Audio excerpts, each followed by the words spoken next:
You are building trust by just operating in a way where you are making intentional choices around things. And you've got lots of help of AI tools helping you do that stuff. But at the end of the day, you're still saying, this is what I stand for. You can trust me because I'm going to show up this way over and over and over again. And this is what we are about. This is Slackers, unscripted business insight from two lifelong builders. Jaime and Jonathan are here to show you how big ideas travel across industries. Consider it your weekly companion on the path to better work and a better way of working. Okay, we are back. We did an episode on brand. We cut it short. We promised a part 2. We're giving it a go today. In our first part, maybe go back and take a look at the episode catalog. There's a part 1. Might help to listen to that one before tucking into this one. We tried to strip brand back to the basics. Really kind of just set the table for what it is. We said brand is not design. It's a shortcut. It's a promise. It's an expectation that people build around you about whether or not you can keep the promises that you make. But here is where it gets interesting. That definition was built in a world where creating things took effort. But now, AI, we can generate almost anything instantly. Text, images, audio, video. So if content becomes infinite, what actually becomes scarce? And if we all can produce at scale, what makes someone worth paying attention to? That is where brand gets tested. I'm not talking about aesthetics or marketing. We are talking about trust and identity and a signal that people can rely on in an ocean of noise. Jonathan, it's good to see you, man. You look good. We talk a lot about AI every time we get together, it seems, any more these days. But in the world of brand, what is the value of brand when AI just levels the production playing field? I think that what you just said right there is perfect. Levels the production field. So much of what we're finding from AI right now, and there's a reason why we talk about it all the time, because at this point, it's really the only option. Right? It's moving so fast, and there's all new things that you can do every day that it's impossible to just set it aside as kind of its own thing. But levels the playing field's a good way to kind of start this, I think, because in a lot of ways, branding is hard. It can take time and research and effort and testing and all of these things that go into like, how do we find our brand and then tell that story to the world and then back it up and live that brand. And I think there's a lot of cases where either at the beginning when you're creating a brand, you might not put that same amount of effort in because you're like, let's launch this thing, let's get it going. And in some ways, the brand kind of takes a second place to whatever the product is that everybody's working on. And in some cases, the product kind of becomes the brand in a lot of those cases. That happens all the time. But it doesn't always get the attention it deserves in those moments, because a lot of times we're bootstrapping, we're pushing hard, we're doing whatever. And like building this big brand is not always people's step one. I don't know. There's an argument that you should make it step one. In some cases, like you got to prove that you belong in the world before you build a brand around it in the first place, maybe. But it's hard work. Building brands is hard work. Creating a brand is hard work. And it requires, a lot of vision, a lot of research, a lot of exercises, workshops, like all these things that we do when we start trying to build a brand into a thing. And if anything, you don't have a lot of excuses now of why you shouldn't invest some time into building, creating, retuning, whatever your brand, because you do have these tools that can move at light speed and can help you workshop stuff and take big bundles of spaghetti and untangle them into something neat and tidy that you can look at. And so if anything, and I suppose this is the lens I look at through a lot of AI stuff, which is you have all these incredible tools. That means you should be able to work faster, better, stronger, all of these things, because you have now more horsepower than you've ever had before. And for any of us who've gone through branding exercises, whether you're creating one or rebuilding one or just rebranding one, whatever it might be, the amount of stakeholders and people and meetings and whiteboards and, easels with dry erase markers and like all these things that we do and focus groups and on and on and on and on and all these mock-ups and trials and all this stuff. It usually takes a ton of people, a ton of time to get to a place where everybody just finally gets to the point where we have something to fight about. Like it's a lot of work, right? And again, used the right way, AI can really speed you up in this because it can start getting you organized. It can start bringing you information you didn't have before. You can get to that a lot quicker. You can workshop new ideas. If you can say, yeah, I've got like 5 thoughts that we think are really good here. Hey, I turn that into 20 thoughts. What are the next 15 things that we didn't think of, right? Like being able to put that amount of horsepower into the embers or the bones of your ideas or however you want to look at that, it's just going to give you bigger, better, more, faster.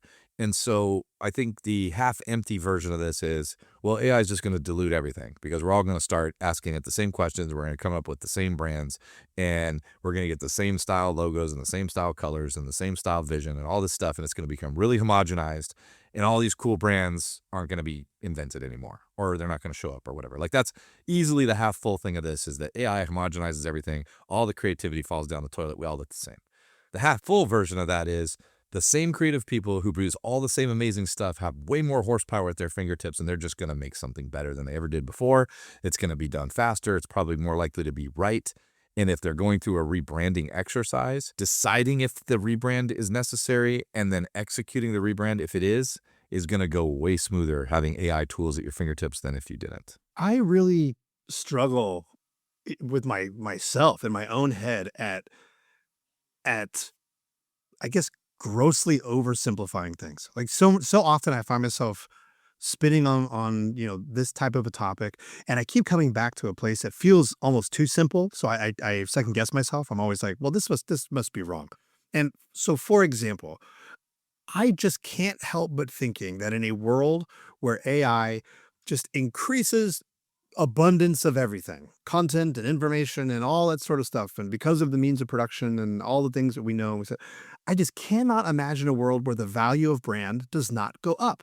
If you are defining brand as the ability for an entity of something, a person, a business, a relationship, whatever, to build trust and rapport and bond with somebody. I mean, just from like a cognitive load point of view, I mean, our brains cannot handle processing that much information in the world, just period, right? And I mean, I don't know, unless we are all fully arriving at like the world of Wall-E and we get to like roll around in the floating chairs and drink Slurpees or whatever they're doing, forever and always. And maybe we are, I have no idea. But if that's not that, I think we all still get up at some point in our day and get dressed and go walk around making decisions all day. And if you are being asked to make decisions, whether those are micro or macro decisions, like what shoe am I going to put on my feet today? Or gosh, how do I let this person know that they're no longer going to be part of our team? I mean, decisions come in all shapes and sizes, but we're still charged as human beings with making them.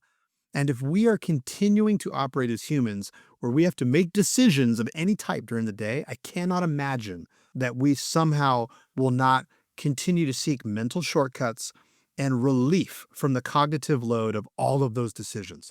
And that's what a great brand does, right? A great brand, boiled down to its ability to build trust in and around, an ecosystem, a marketplace, whatever, is insanely valuable.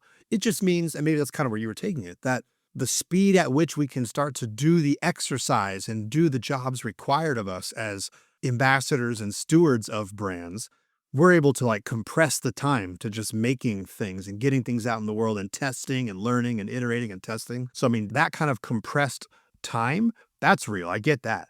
But if the focus is still squarely on, are we building real relationships? Are we focused on solving interesting, meaningful problems? And can we operate in a way where we can stand behind what we do? We can just be trusted.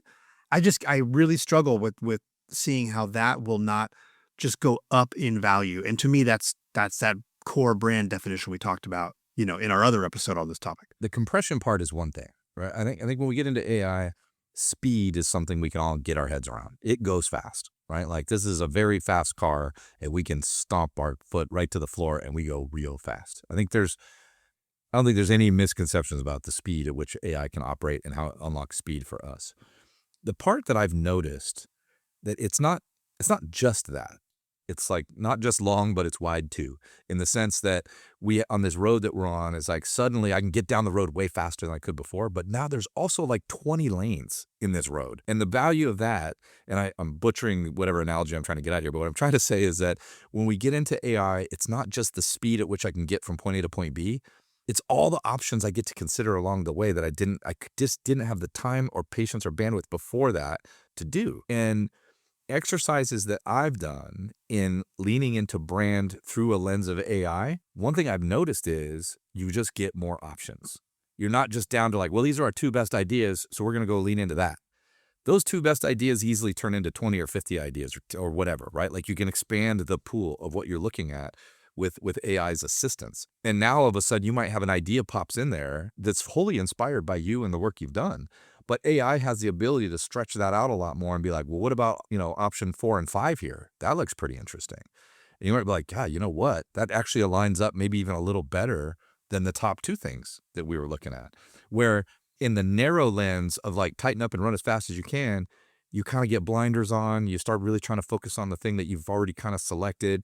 And then there's a little bit of a self-fulfilling prophecy there of I've got the embers of this brand, and now I'm just going to go lean into that. I'm just going to take this and go with it. I'm going to take this as far as I can, as fast as I can. And I may have missed some periphery stuff that would have made my brand a lot better, or maybe made my customer interactions better, or the promise I'm about to make better, or whatever, had I just been able to see a wider view of that.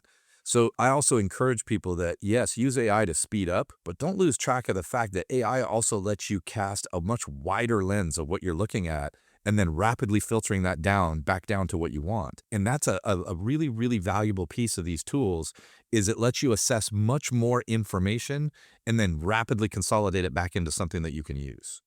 That makes a lot of sense. And here's a little bit of maybe pushback isn't the right word, because I agree that what the tools provide us as people who have decided to show up in the world as people who build things and bring things to market, and we're building teams and businesses and all that. What it provides us is the ability to, in drafting off what you just said, to have a broader view, extend the menu of options, consider more, and do that more rapidly. And I agree, lots of value. I mean, that's kind of the general march of technology, forever and always, is the ability to expand our purview of things we can consider in order for us as decision makers to ultimately make the best decision we can at any particular moment. I think that is undisputed. I have conversations all the time with musicians and people in creative fields that are just like, they push back so hard on how much they feel and believe that the tools, especially in the world of art or music creation, are just infringing on the root meaning of what it means to be an artist or a creative. And even though they all acknowledge using technology tools in various places, they're using Pro Tools, right? And they got software editors that do things. I mean, it's not like they're like technology agnostic, but something has changed that, and we've talked about this, before, that seems to poke at that sense of, identity for an artist or a creator. And I do think there's some validity to that. But I guess maybe here's what I was trying to say is perhaps it's a pushback. Maybe I'm not totally sure. Like, I love watching Antiques Roadshow. There's always that part where somebody's got like the old cabinet or like the weird lamp or some trinket from the garage sale. They're like, oh, what's the provenance? Tell me the provenance. What's the origin story of this thing? Oh, it came with this like yellow crusty letter that said Thomas Jefferson like wrote. It's always got some rad story behind it. And I get that. But I feel like in the context of creating art or wanting to try to look at, like, if you are a brand that's building a house on like emotional meaning and you feel affronted by AI tools, I kind of think you're falling into this like provenance trap of like, that's the only reason the thing has value is because I could draw a straight line to the source material and said, your finger touched those keys on the piano and did this thing. I don't think the end kind of customer cares really at all, so long as that thing that you've delivered still has some emotional weight and meaning when it's delivered. And that, I think, is like where I hope in some of these conversations that I've had with creatives that you're able to kind of land mentally, where it's like, I understand you feel affronted by the tools and what's going on with everything that they're capable of right now, but you can't allow them to like eject your sense of judgment and taste and the fact that you just have an emotional core as a person, because all of that is to say, whether you're an artist or you're leading a SaaS company and building software or whatever, that still is about having an empathetic worldview of who you're trying to serve, right? It's like who's on the other end that's going to interact with your thing. And if the person on the other end is someone in a crowd at a music festival that came there because they're trying to feel something, then you have an obligation to think about how you deliver your thing in a way that resonates and makes them feel. It's the same thing. If you're writing software to deliver like a SaaS product that helps people with project management or whatever, like if you're not spending the cycles to understand how to make that thing truly meaningful for the end customer, the end user, and bringing that to the table, like the AI tools aren't really going to help you. It still means that you have to have in orientation in the world around customer empathy, audience empathy, and using your ability to have a point of view and filter out some of the unnecessary bits to deliver value. To me, that sounds like an emotional operating center that, at least for now, humans are still bringing to the table. So I realize I just zigged and zagged all over the place, but I'm trying to kind of move it, you know, a little bit further beyond just the speed at which we can generate things so that it gives us lots of options to consider and improves our decision making, which I agree with.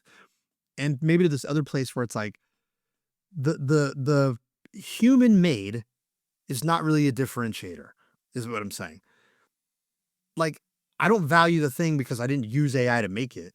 I think I'm still saying, like, you kind of still have to stand for something and to be clear with what you stand for and to show up and be predictable and consistent over time. Those are fundamental brand attributes. Yeah.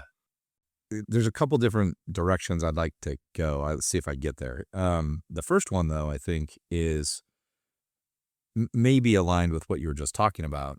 It's very difficult. I mean, it's really not impossible. You could do this. I don't know that the outcome would be great, but it is difficult to sit down in front of an AI agent of your choice and say, I'm going to build a company that is going to make these things, and please give me my brand style guide based on that. It might give you a thing. It's probably going to try, to do whatever information you gave it. It's going to try and come up with stuff.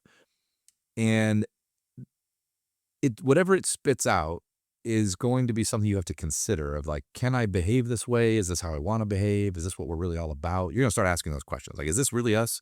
Or we have to pretend to be this if that's what we're going to lean into, right?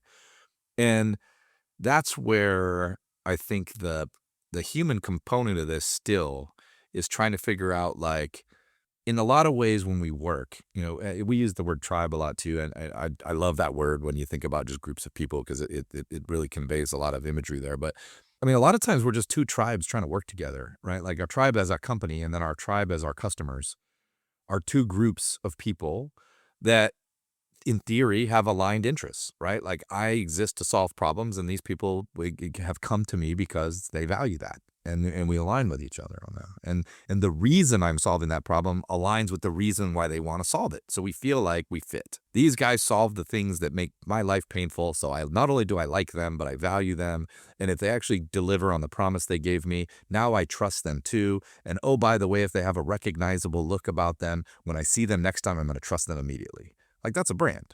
I've got myself into a brand position. I'm memorable to a person who valued what I did over and over again. And that aligns with their interests, and they trust me. And so AI can only get you so far. AI could give you a really nice, like, okay, you've told me the kind of product you make, and you told me how much it costs, and you haven't told me really anything else. Based on that, I'm going to look at other companies out there that kind of look like this. And I'm going to say, my goal is to just give you a brand guide and a company vision statement and all these things that tell you who you are and how you behave, I can give you that. But if all you do is say, like, well, I guess this is the plan, like, let's go, the authenticity part falls completely apart, right? Because like that wasn't the instructions I gave it. Now, if I sat down and said, I really value these things, and I understand that there's people in the world that have this problem, and I feel like I'm pretty uniquely positioned to solve it, and I really care about these people, and the reason I care about it is because of this, and the reason I believe I could solve it is because of this, and all these things I start putting in there. And then I start getting results about, well, if that's the case, your brand might start looking like this. And I'm like, yeah, kind of. But actually, based on your response, I can see that you didn't totally understand some of the things I told you. So I'm going to give you some more information that's going to be really helpful. And then it will continue to zero in on it. But it will not do that on its own. You can't just say, try again, and then eventually you get the perfect brand, right? Like you have to contribute the emotional value that you're bringing to this product and the alignment with the people you're selling it to and the people that you want to bring into your own company to represent this. All these things is not just the first or second or third pass of AI saying, just try that one again. Like that doesn't feel like my bike store yet. And then eventually like, that's pretty good. That sounds like a real bike store. I'm going to use that as my brand. That's not your brand. That is a brand that you can now either choose to be like, well, I'm going to try to be that brand. And then I'm going to try to communicate that brand to my customers.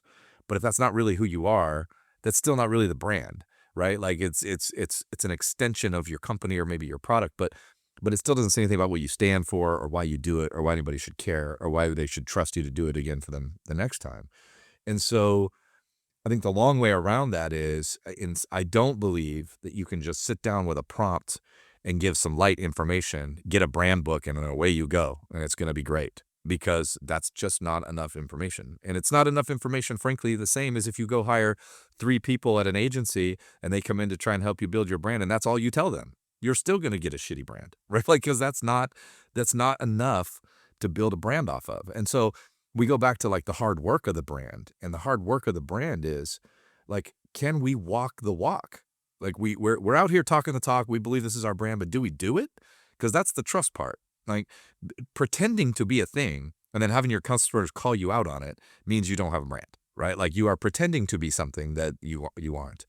And the only brands that really work and that have the extension of time, and in a lot of ways, it's when we look at them, there's brands out there that we probably don't even know what the name of their company is. They've moved on to an acronym, or it's a mark that we recognize.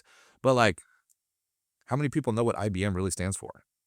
Not very many, I bet. There's a lot of companies out there that have brands you see all the time, and you may be like, I actually don't even know what that is. But I mean, I know what it is because I know what IBM looks like and feels like and all these other things. And there's a zillion other companies that might fit that bill too, where you're just like, yeah, I don't even know where that came from. Like the name of the company is meaningless to me other than it represents that company in a way that means something to me and that they've built into it. But a lot of that is they act and behave like their customers. They relate to their customers. They deliver on the promises they make, and they leave a mark in the world that's memorable. And that becomes the brand mark and a lot of the design and style that we think about. But every time we see it, it's because of what we emotionally associate with that brand. Like, ooh, when I see that brand, that means good food. And I trust those guys to give me good food. When I see that brand, that means a good movie. That studio always produces good movies. Like, I trust them to do that. And they deliver on it over and over and over again. And that's what makes me trust those things. And I just think, in some ways, stepping back from AI even for a second, oftentimes we just don't take enough control of that brand, or we underestimate the value that it has for our customers. And when we don't adhere to the brand we put out in the world, we come off as fake. And that's like, it's really hard to recover from that. I think it's fascinating to think about how much time you and I have spent on this topic. At least what I'm hearing, we're drilling into things that literally have nothing to do with design or logo creation or color palettes and brand books and all these really traditional topics that come up when you talk about brand. I mean, we're talking about brand as this like 3-dimensional living and breathing emotional entity that's about taking a stand and a position and standing for something, meaning something, showing up and being trustworthy, being consistent. I hope folks listening are keying into that. So much about what it means to really build, create, and kind of be the steward of a brand has everything to do with being able to be really clear about who you seek to serve, your abilities and capabilities in and around being able to solve interesting problems for those people and deliver real value, and being able to do that consistently over time. And all these other things kind of drop out the bottom of that kind of core position. And I mentioned the design piece again because if our show here is about trying to help people do better work, you can't deny how useful AI tools can be in some of those specific things that you do need, like design and things that like we all have probably spent cycles trying to build or inform or help shape, like the landing page for this thing and like the automated email sequence that needs to go out. I mean, it really is remarkable just how tactically helpful so many of these tools are. And I know for a fact that you and I both use these tools every day, every week when we go about like our own work. I mean, I would love if maybe I could like get you to talk a little bit about like a specific example where you feel really good about how you were able to connect the kind of core brand principles of a project you were involved in with some real tactical X's and O's. Yeah, I also use these tools to do this thing that had this really interesting output. I'm wondering if you might be able to share a story about some of that. Maybe we can kind of ping pong that for a little bit. For those of us who work in, whether you're producing assets, right, websites, marketing materials, PowerPoint presentation, whatever your thing is, you make stuff that's a creative output, you produce a piece of material, whether it's an email or an image or whatever. You have the idea kind of in your head. I kind of know what I want, right? Or I know what we need, but it's in my head. And so the work, a lot of times, like, even a year ago, it seems so weird when we talk about pre-AI tools as being as if this was like a really long time ago. Like in all reality, it's really been a year or You're so like since 6 we've months actually ago. made. It was crazy 6 Yeah, months ago. yeah, way back like 2-3 months Way ago, back in like July. 2025, back when we were just getting started on this. The traditional thing we would do is you round up a bunch of people and you whiteboard all over the place, and the person with the vision is trying to communicate the vision to everybody in the room, and everybody's taking notes and asking questions, and everybody goes away and they bring back what they think is some kind of a version of everything that they heard in the meeting last time, and they recalibrate all that stuff and they do it all over again, and rinse and repeat until they get down to something that's a little bit more tangible. And that's what AI does for you in minutes now, right? Like as somebody who has something in your head, if you're a visionary person, a creative person who's got something in your head, AI is a phenomenal way to get it out of your head and into a way that other people can consume it, right? Is that in a lot of ways, if you're the visionary person, if you're the key stakeholder on a project, if you're the person who's scoping or defining the thing, it's in your head, right? Like in some ways it's in your head. Yeah, you might have some data, you maybe did some research, but even then, how you interpret all that is still in your head. You have an idea of where you want this thing to go. And historically, this has been a real process of getting what's in your head out into the wild so that other people can start to take action on that. And we struggle with that. Leaders struggle with that. Product owners struggle with that. Anybody, where you have a vision in your head of how it should be, but you're depending on a wider group of people to get it out of your head and start it turning into an actual thing, and maybe turning into a product or a brand or whatever the final output is. And now you can really kickstart that. And to use a real example, right? We were sitting around very recently looking at, we have a customer experience problem. And the customer experience problem is there's, when it comes to making a purchase for a product, they've got some questions, some objections, maybe there's some friction in there where they just can't quite make the decision. So they needed another place to go to answer those types of things, right? Like, help me feel comfortable with this purchase I'm about to make. So, after some discussion and after some, understanding kind of where customers were and what they were bumping into, easily get it in your head of like, okay, I know exactly what this experience needs to be, but I also need to be able to communicate this to the team that has to go do it, right? The team that has to go take this to the next step. So sitting down with a couple of AI tools, and in this case, I think it was just probably a combination of ChatGPT and Gemini, maybe with some Claude mixed in there as well. But literally within 15 minutes, was able to create a structured wireframe for the landing page, all of the specification guidelines of what needs to go into that, matching that back up with the style guide, full profile of what the customer experience needs to be, who this is serving, what they need to do, what problems it has to solve, how the information needs to be organized, what information needs to be there. 15 minutes, full wireframes, full spec, be able to hand it to another team to get going. What is that team going to do? Sure. Are they going to go into Shopify and generate some code based on that? Maybe. Are they going to go into, Gemini Studio and whip up some graphics? Maybe. Using the same, their version of the tools I use to get it out of my head, they're going to use to turn it into something. But you go from that process, that kind of a process, for anybody who's listening, who's had anything like that even come up in their day, what is it? 2 weeks, like at least. You're like, 2 weeks, we'll get to that. Like, we're going to spend this week defining it and another week building it, and then we'll QA it, and then we're going to get it out in the wild. So, 2 weeks. And then, of course, when it doesn't, it's another 2 weeks, right? Like, this is just kind of how these things go. That particular project, one day. By the end of the day, we were done. So we identified a problem through data. Insights gave us some view of like, okay, we actually can see there's some customer stuff going on here. How do we solve this? Define it. Yes, I have a vision in my head of what this could be. I'm going to quickly turn this into actionable documentation that somebody can actually go use, and that those people can then use whatever AI leverage horsepower tools that they have to go take the next step, bring that back to me and say, okay, we've taken your definition. We've now brought you the thing that you want. You can react very quickly to that. All right, let's launch this thing. We're solving those same customers' problems the next day. The next day, we're solving those people's problems because we were able to say, we're able to grab our insights. We're able to take what's in our head and put it out into documentation that other people can use. They can impose that into their own tools and utilities, come back with a tangible asset that we can check against customer problems that we had with. And we're out in the wild solving customers' problems 24 hours later. Done. And guess what? All the same human beings were involved that were ever involved in that before. This wasn't less people, right? It was faster and better. The end result was better because we actually had way more options, and it was much closer to what was like, let's say, quote unquote, in my head. I could see it very quickly of like, this is definitely what I want.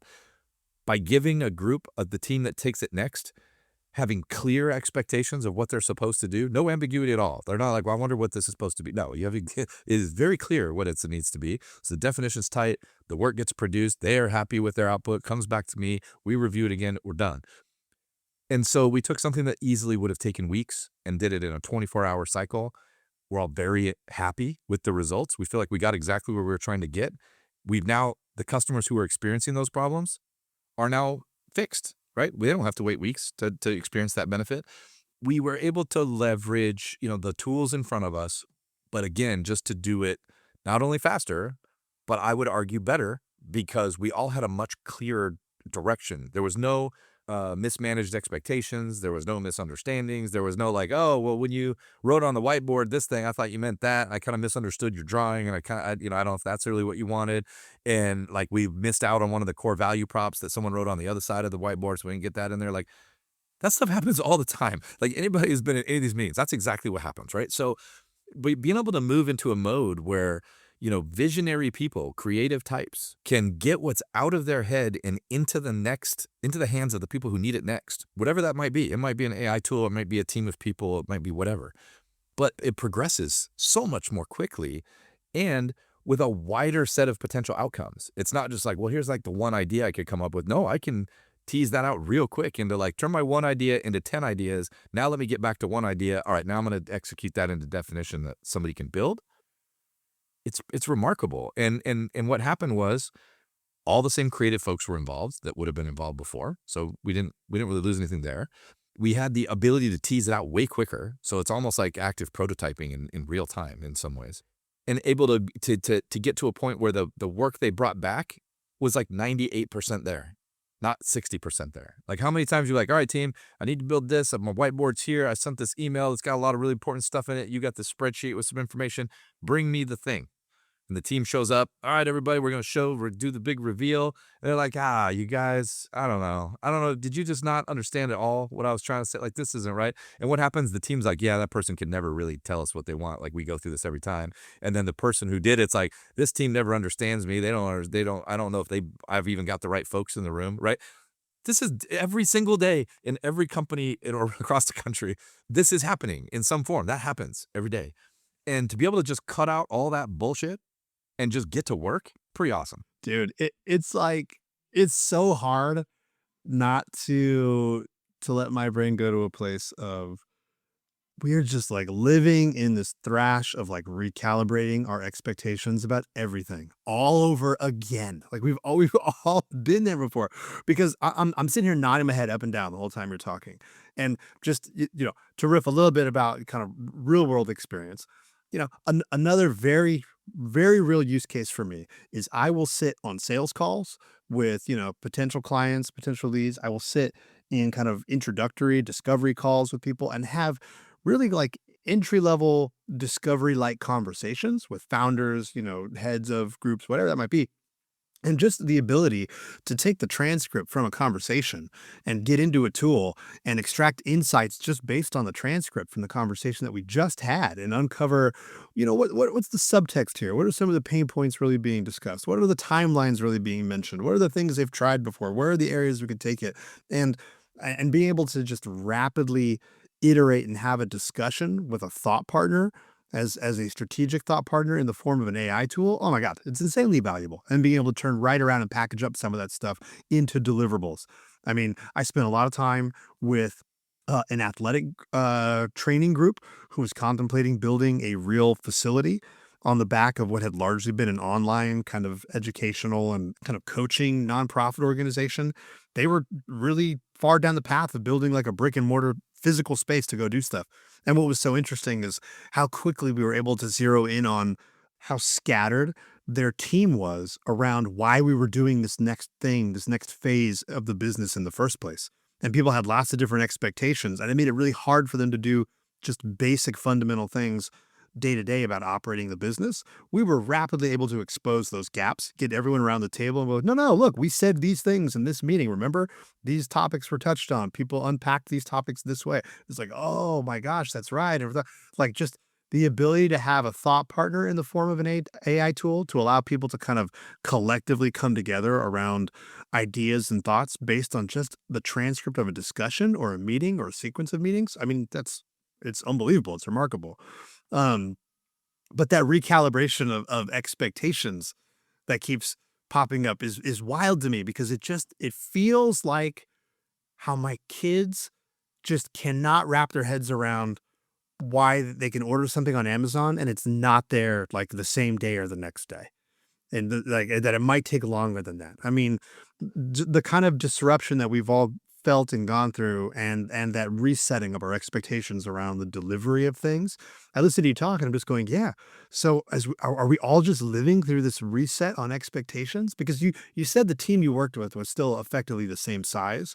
That might be true, but it's not going to be true going forward. And it didn't have to be that same size. And going forward, it almost certainly won't be the same size of teams that are required to do exactly what you just articulated. And we're going to have to figure that out as people because it's absolutely going to displace portions of the population who are involved in some of those things. But once we all get used to like a day trader's pace in being able to deliver value and insights and knowledge and deliverables around things, then what? Because then I just wonder, I'm like, oh my gosh, well, now it's just, well, why did that take so long? Of course it doesn't take 2 weeks. Of course it takes 24 hours.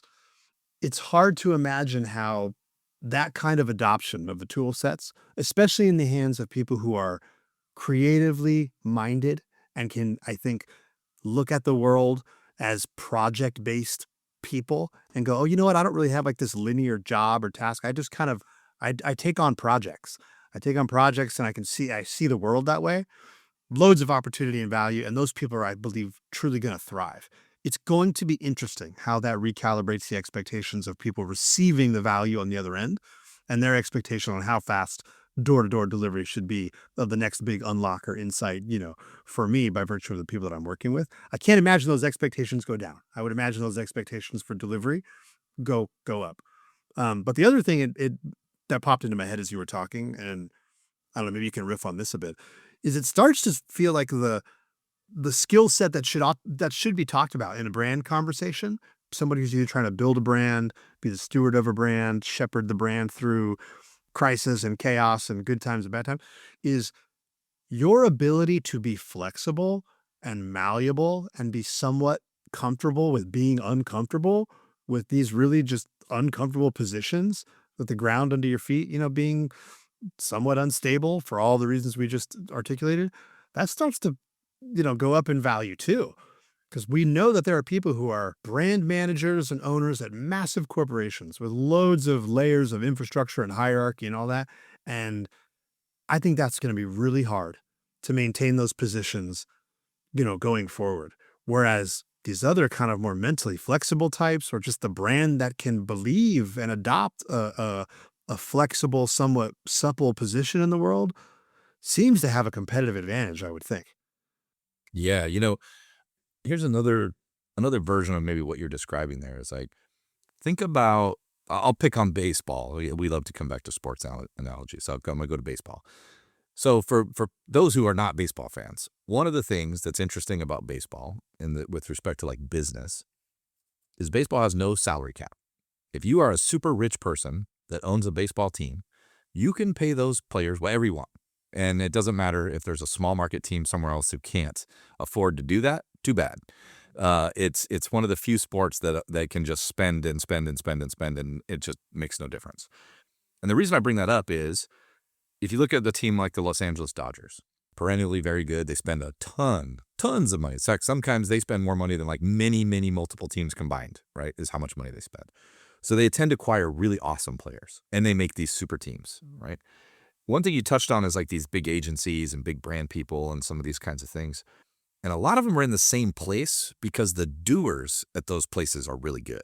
The production designers, the creatives, they have like the rock star folks. And so they attract all these kind of visionary, creative, brand ambassador, big thinker, customer engagement, customer empathy type thinkers. And then they have all of these resources around them that make them look even better, right? But if you distribute the A players on one team out across, and they get distributed, and they do it in a sense that, well, I know wherever I land, all the supporting things I'm going to need are I'm going to just take with me, right? Like I know how to use all these tools. I know how to do all this stuff. It's actually my capability as a brand ambassador, doer, creative, whatever, that makes it possible to create these awesome brands and these awesome experiences coming out of my head. Like if that's how you are, it becomes really interesting when those people now perhaps not only are at a premium, but they can actually make the move, right? Like if you were a senior person at, let's Shy a Day or whatever, some agency out there, and they've got like 10, they're like, oh, these guys, all 10 of these people are superstars. We put them on our biggest accounts and they do all these things and whatever. And it's really hard to lure them away because their supporting teams are so good and that the rest of the organization is so strong. And you're riding on the coattails of a brand that's known for making brands, which gives you benefit as well. But what I'm looking at is many organizations that are going to be in some kind of contraction mode are still going to start scattering A players who can land in places that previously would have never been able to bring a person like that in, but they'll be able to because they won't necessarily be on the hook for the whole supporting cast because that person can come in and do a lot as them and maybe one or two other people or whatever. And so, yeah, I wholly agree. We are going to see some serious contraction in a bunch of places. Big organizations are going to choose to get smaller because the benefit of turning out 10x the output is less appealing for a giant organization. Not everybody wants 10 times the business that they're doing right now. They may not even be equipped for that in some ways, right? The reason I say that is that AI usually either makes you can do the same with less, or you can do a lot more with the people you got, right? That's kind of your bet, right? You're going to go one of those two ways. I'm either going to do way more than I ever could with the team I have, or I'm going to shrink the team I have and produce the same amount of stuff. Both are a win from a company standpoint. From an employee standpoint, the second one's not great. It's the one that says, we're going to shrink down and we're just going to keep doing the same thing. We just need less people. But I do believe, pick any riff in the world, like a reduction in force. Sometimes the people that get laid off were not the strongest performers. They weren't the best performers in the organization, and they're probably going to have a hard time finding a job. That is you could set AI aside. 2 years ago, same problem. Company lays off 1,000 people. Hundreds of those people may not be well qualified to get their same job back somewhere else. That happens all the time. That is not an AI specific thing. But we might be moving to a mode where companies are contracting, and the result is talented people hit the market over and over again, because that's just kind of what's happened. They've made the bet that says, I want to produce the same amount of stuff with less people. That's good for my business. So people hit the market. And the way I keep looking at this is that there's so many organizations out there today, tons and tons, way more than anybody thinks. Small companies that are doing $1 or $10 or $100 million a year in business that have very thin teams, have never had a talent, have never been able to hire the big agency, have never really been able to lean into a lot of this stuff. And the AI future is a little scary because nobody in their organization is super awesome at it yet. They'll get there, but they're not yet, right? And they don't have all the real kick-ass product, brand, strategy, design people because they are a small organization and that's not the pond they swim in. But now they could, right? Like we saw this with fractional resources for the last 10 years. I'd be like, well, I can't pay a super CMO $700,000 a year, but if I could get 25% of their time and pay them $200,000 a year, maybe that works, or whatever the numbers are, right? Is that in many cases, without the fractional support, everybody's just out of your league. Your only choice is to hire somebody who's like just not the best because you don't get to compete. Well, when talent hits the market and big teams aren't what you need, and all you need is 1 or 2 hot shots and you have 0, all those people will find amazing opportunities in those places, And they'll be able to afford it because it's like, well, I can't invest in a team of 10. I never could. But could I invest in a team of 2 that are like really awesome at all this stuff? Maybe I could. And maybe that gives me somebody who takes my company 10, levels up because I never had the ability to even play in that talent pool before. Like, I do think there's a silver lining. There's a half full version of this where really interesting, talented people get scattered out of some of these bigger companies and they get welcomed with wide open arms by the companies who are ready to bet on the future and haven't had the opportunity yet. Yeah, I would put money on that in a casino game as well. I mean, that just feels like a natural artifact of shedding talented people in organizations that are not fundamentally structured to support them just at this moment in time. That's going to be a big opportunity for a very real cast of characters. I think that's exciting.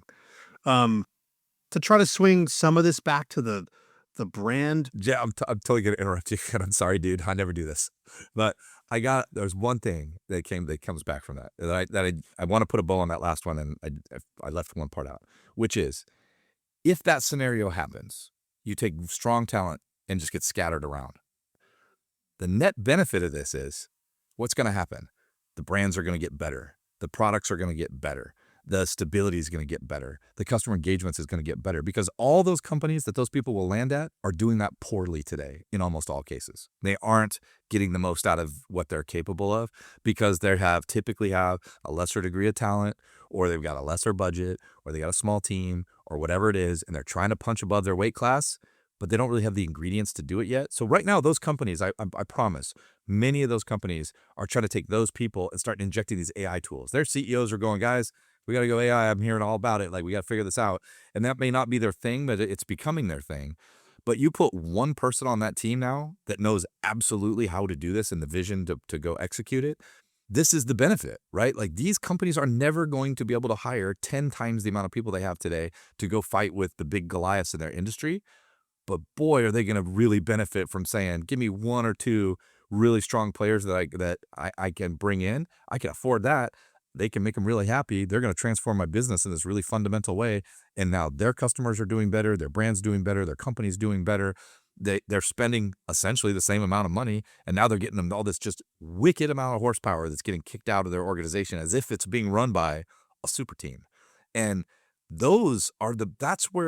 that's the benefit. Like, we look at the middle and below of all the companies out there right now. Like, we think about Meta and Microsoft and Google and like, oh my God, thousands of people are going to get blown out. The AI is going to do all this stuff. Yeah. That's like 10 companies or like 100 companies, whatever it is. There are thousands and thousands and thousands of companies in this country alone that have limited tools, limited resources, and that could absolutely punch above their weight class if they had it. And now they can. This is a really interesting pivot, I think, where we're going to see, and I'll throw one more thing out there because I am a little bit passionate about this, but like, you know how the thing where like company comes up you never heard of, you go check out their website and their website sucks. You're like, it's one of those, like they don't take their business seriously, whatever. That company desperately needs this inflection point because they are priced out of the equation right now. They're the small market baseball team that loses every player to the Dodgers because the Dodgers just don't care. And they'll spend $100 million if that's what it takes on any player that they want. And so what happens is small market teams stay small market teams and the big teams keep doing the big things. And we're very familiar with that in the corporate world. We know how this works. And we've never had a moment where mom and pop and small to medium-sized businesses and all this stuff get to play in the same lane with the same people and the same tools that our 100 list is doing on our corporate level, right? Is that this is a very interesting leveling. You used leveling the playing field before, but think of it in this way, where 90% or 95% of the total businesses in this country, speaking of the United States here, are not the Goliaths. These are not the people with the A+ talent and all of the software resources, tools, and everything you can imagine. But we are now like, if not months, it's certainly not years, months, maybe weeks, days or hours, depending on how you're looking at it, where those companies are now getting to play in a way they've never been able to play before. And these people that are getting cast out by agencies and big corporations and everybody who decides the downsize is the only way out of this, what an awesome opportunity for those companies. Dude, if you ever interrupt me again, I am just going to lose my mind.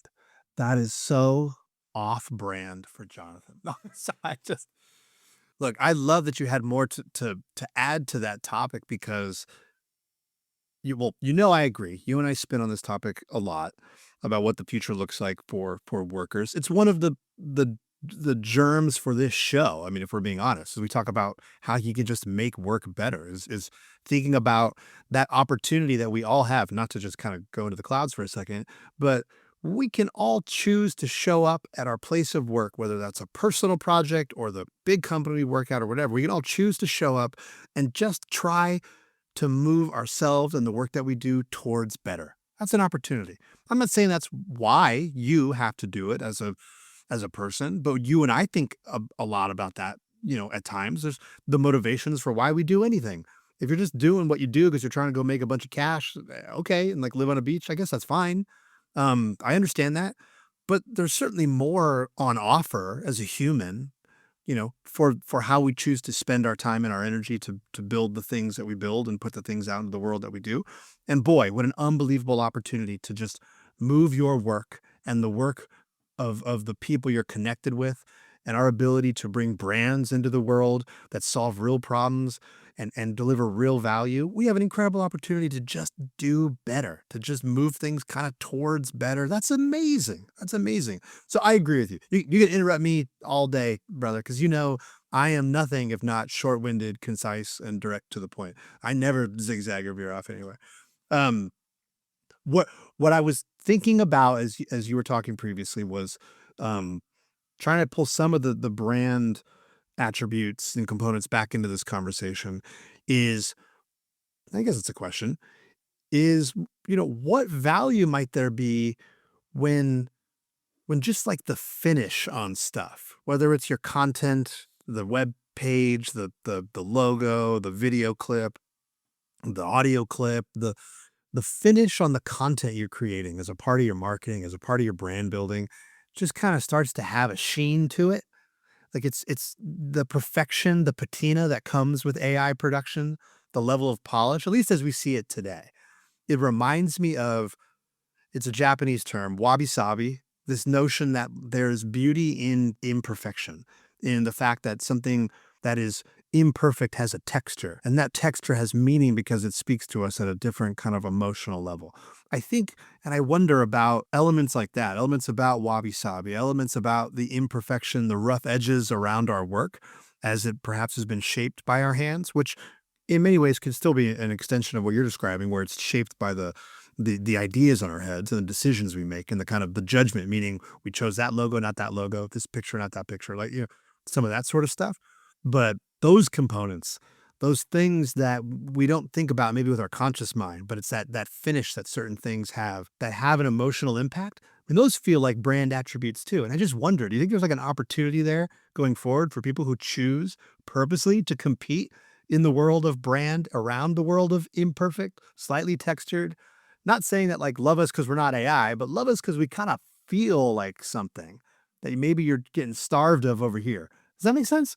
I promise I'll connect the dots on this, but I have an interesting story on this. So I have a friend that I've known for a while, and part of what he does is to essentially replicate, like, think of like for movies and special effects where you might need to recreate like someone that looks like you, like Silicone Jamie, right? Like, so for a stunt or whatever, like, so recreating kind of like humanoid type stuff. And that process often requires like scanning your face, right? They do lasers and they do all the stuff and they create a mold and they make the thing that looks exactly like you, right? And the interesting, I've got so many Silicone Jamies I can rolling only around. Dude. imagine I got how many. There's so many times. If I You had know a how it nickel, every goes. time You know someone's how like, it "Look, goes, dude, yeah. there it goes." So the interesting thing was one day I went over to his house and he basically had a mold, but he had it in like clay. Like it was like the Silicone Jamie, but the clay version, right? And he was working on it, like with his hands. And I was like, well, I thought you do the whole laser scan thing. Like, what are you doing, like sculpting this thing? He goes, well, here's the thing.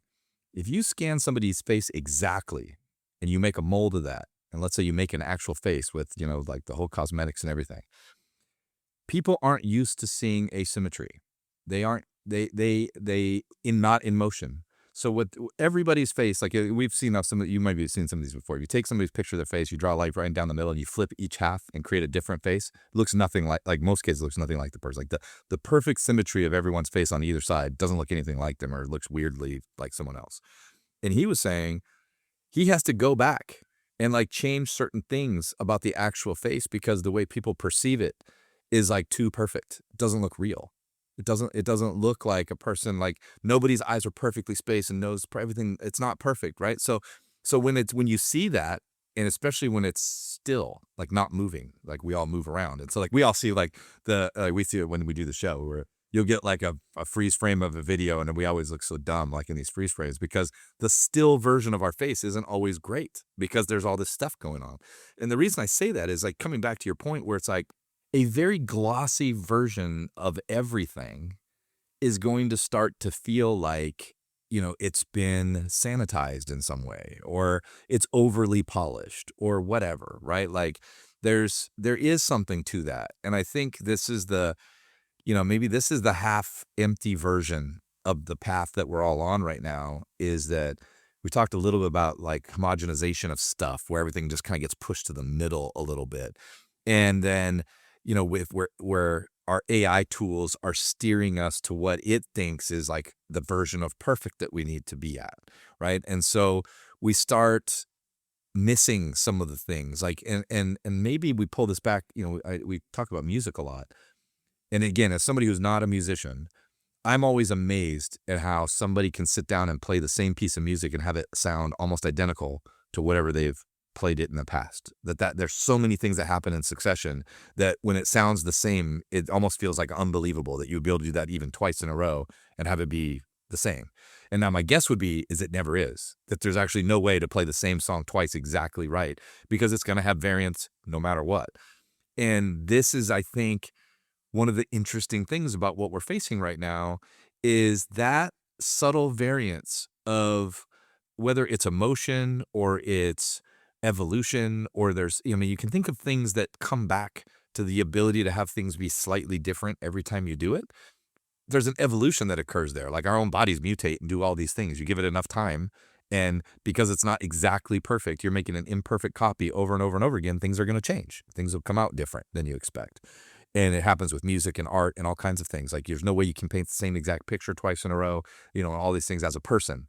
You could have a robot do that, and maybe it would come out identical. And this makes me think, going back to one of your previous comments about the provenance of something, like the fact that a person touched it and maybe added some of those imperfections, and that is part of the value of the thing, is that it will only ever be done that way that time, in that moment. Right? Like, and this is one of the values of watching live concerts, like watching a person perform and going like, yeah, that wasn't like it didn't sound like the song I play online, but I loved it. It was a little different. It was a little something. There was something magical about the moment. And that version I heard will happen that one time. The time I was there is the only time that exact performance will ever happen. And that connection there is real. And if I went to a show and the band came out and the songs were 100% the same every single time, you would lose interest, just like we lose interest when we know everybody's lip syncing and not really playing their instruments. You're like, oh, okay, yeah, like the Macy's Day Parade, like, so they just pushed play on the soundtrack and everybody danced around and like, but it's the same every single time. And we immediately devalue that when we see it happening. Oh, like they're not really doing it? Okay, this is not as cool. Immediately, even though the people are right there. They are right there. The same people are doing it. They're right there. But we're disappointed in the fact that we don't get to experience the once-in-a-lifetime performance that otherwise would have happened, right? So we devalue that. And I have a friend who's a painter, paints these big, beautiful, like big abstract pictures, very much for home decor and things like this. And so he'll have like a 5-foot by 7-foot amazing painting that he paints, sells for $1 zillion. He also has a business that does reprints of that same painting. You get the 100% version of that painted by essentially a robot who says, I know exactly how to paint this picture, and off I go. Does that change the value of the first thing he did? It doesn't, because he still sells them every single time. The original one that he painted is the most valuable one, and it's the one that everybody wants, and it's the only one that anybody would pay a lot of money for. And as soon as they go like, yep, and we made some copies over here on the machine. If you want to pick one up here, they're $100. And everybody's like, cool, I'll buy $100, put it in my house. You go to both of those people's houses, you cannot tell what the difference was. The value was, you got the one in a lifetime, everyone else got the copy. And that sentimentally has value to us, right? Is that whatever the imperfections were in that one, that's what I value. The fact that you can copy it 100 times after that means nothing to me, right? Like that's not where the value is. So that's a lot of rambling and a lot of like random stories, but I think there's something to the fact that is the imperfection of the fact that you produced a thing, and that's a snapshot of that moment of like the only way that was ever going to happen. Meaning if you all sat down to it, it's not going to happen again. That's not the result you would get. To me, that's some of the fun of working with people, right? Like, is that we're going to have a few mistakes, and sometimes those mistakes are the best things we run into. We talk about happy mistakes all the time. We're like, oh, meant to do this. Like, I mean, I can only imagine people playing an instrument, like hit a couple wrong notes or play the last sequence. Like, wait, you know what? There's something there. Like, I think there's something there. Like, you go back, you like work it a little bit. No, there's definitely, this is a thing, right? Like, we can do a whole thing on this. Like, but if it was done perfectly the first time, that would have never happened, right? So there is something to that. I think this is the part where the people as ingredients in all of the stuff that we have going are so important, because we will introduce those same imperfections into our AI tools. We just have to know to accept them. Like, if we're like, yeah, I intended this to be there. I'm not going to go all the details, but I was working on something yesterday in AI, and it was criticizing some feedback. It was like one of the things like, I think you should change this. This is projecting the wrong thing. I'm like, nope, that's there for a really specific reason. And I'm going to leave it in there because the intended result I have is something you actually don't understand. And then AI is like, oh, you're right. I don't know what that's for. So I like, but its intention was, I'm going to make this like the thing I think it's supposed to be. And if you take a creative divergence from that, it sees that as disruptive. Like, I don't know why you did that. Like, that doesn't even make sense. Like, exactly. It doesn't make sense to you, but I have a purpose why I'm doing it. And that's why I'm going to do this. I'm actually going to leave it in there no matter what you say. Right. So there's that part of it is really important. That oversight, the contribution, because really it's the ability to translate what's in our head, and what's in our head is not perfect. It's not. I kind of think that's the show, man, because here's what I just got from that. Is all the way back to the top, all of that just sounds like another way to articulate the work you do to build trust. And that is what a brand means in the world at this moment in time, at least from my point of view, as we've talked about all of this, the impact of AI on brand building, is you are building trust, as you just described, by just operating in a way where you are making intentional choices around things. That's authentic and real to you in that moment based on that particular project and that use case, and the output of that work is what you had perhaps in your head as a goal you were trying to get to. That's real. It's meant to go support something that you are working on out in the world. And you've got lots of help of AI tools helping you do that stuff. But at the end of the day, you're still saying, this is what I stand for. You can trust me because I'm going to show up this way over and over and over again. And this is what we are about. I don't think any of those fundamentals are changed or mutated in a world where AI is running pedal to the metal, super high octane, high horsepower in the ways that we know it is today and the ways that are soon to be coming. What it does is it sort of opens up maybe another conversation we have to have, which is that difference between kind of value and like the price of a thing. Because what you talked about there is like the underlying story. Your friend who's like the painter, that's what I'm buying, right? So I think there's a really interesting conversation to be had around, well, what skills are valuable in, outside of, learning how to use AI tools. If I'm working on brand related things or just, my business, my project, my art, what kind of a storyteller are you? What kind of underlying value lives nested in the story that you are able to bring to the marketplace about what your thing is, what value it brings because it relieves pain or adds joy and delight, and how many different endpoints do you have to tell that story? So anyway, I don't know, I have to go all that, but I love that story about the painting because that's kind of it. Because that's that whole ability to like build trust sustainably over time by virtue of the way you operate. That's a brand. And boy, we got lots of tools to do all kinds of brand related exercises, but I'm going to kind of end it where I feel like we started. That ability for a brand to be a trusted thing. That's a person, that's a product, that's a service in a world where we're flooded with stuff. I just think that goes up in value. This has been Slackers. I'm Jamie. And I'm Jonathan. Thank you for being here. If any of this was interesting to you or you have questions, check out our show notes. There are links to our work. There's a link where you can drop us a note, leave us a voice message. Really appreciate you being here. We love these conversations. More of them are coming. Thank you for being here and spending time with us. We'll talk to you soon.